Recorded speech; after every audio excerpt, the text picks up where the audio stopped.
આપ પર લાગ્યા મોટા આરોપ, ખેડૂતોને ખોટી રીતે ભ્રમિત કરવાના પ્રયાસના આરોપ છે। ભાજપના નેતા રાજુ કરપડાએ આરોપ લગાવ્યા છે। યુવાનોને જાગૃત થવા માટે અપીલ કરાઈ છે, અફવાઓથી દૂર રહેવાની અપીલ કરાઈ છે। તો સામાજિક કાર્યકર પરેશ ગોસ્વામીએ નિવેદન આપ્યું કે આપ ખેડૂતોને ભ્રમિત કરી સહાનુભૂતિ મેળવવાનો પ્રયાસ કરે છે, ખોટા સ્ટન્ટ કરીને આપ લોકોને ભ્રમિત કરે છે।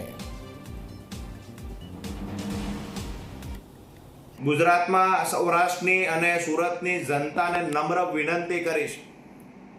સુરતના ઘણા બધા લોકોના ફોન આવ્યા છે સભા કરવા માટે, મીટિંગ કરવા માટે।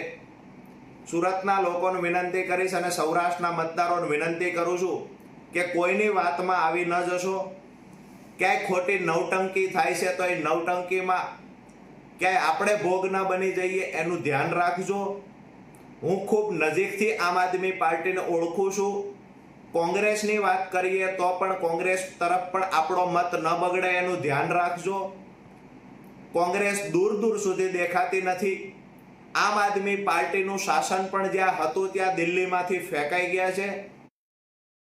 આપણે નાગરિક છે, જનતા છે ને લોકશાહી છે, તો લોકશાહીને ઢબે સત્યના માર્ગે ચાલવું જોઈએ। જો કે ઈમાનદારી અને સત્યની વાત છે એ આમ આદમી પાર્ટી ઘણા સમયથી કરે છે, પણ જે વાસ્તવિક રીતે જયારે ચૂંટણી મેદાનમાં ઉતરે છે ત્યારે જીતવા માટે તેને ઈમાનદારી અને સત્ય છે આ તમામ વસ્તુ છોડીને ક્યાંય ને ક્યાંય અન્ય રસ્તા, ખોટા રસ્તા પકડે છે ને લોકોને ભ્રમિત કરે છે, લોકોને ગુમરાહ કરે છે। એટલે દરેક ખેડૂત ભાઈઓને મારે જણાવવાનું છે કે તમને જે સારા ઉમેદવાર લાગતા હોય મત આપજો, એમાં મને કોઈ વાંધો નથી, પણ ખાસ ધ્યાન રાખવાનું છે કે આવા બેરૂપિયા ક્યાંક તમને ગુમરાહ કરીને, તમને ભ્રમિત કરીને તમારો કિંમતી અને પવિત્ર મત છે ન લઈ જાય અને તમારું ભવિષ્ય ન બગાડે, એ ખાસ દરેક ખેડૂત ભાઈઓએ નોંધ લેવાની છે।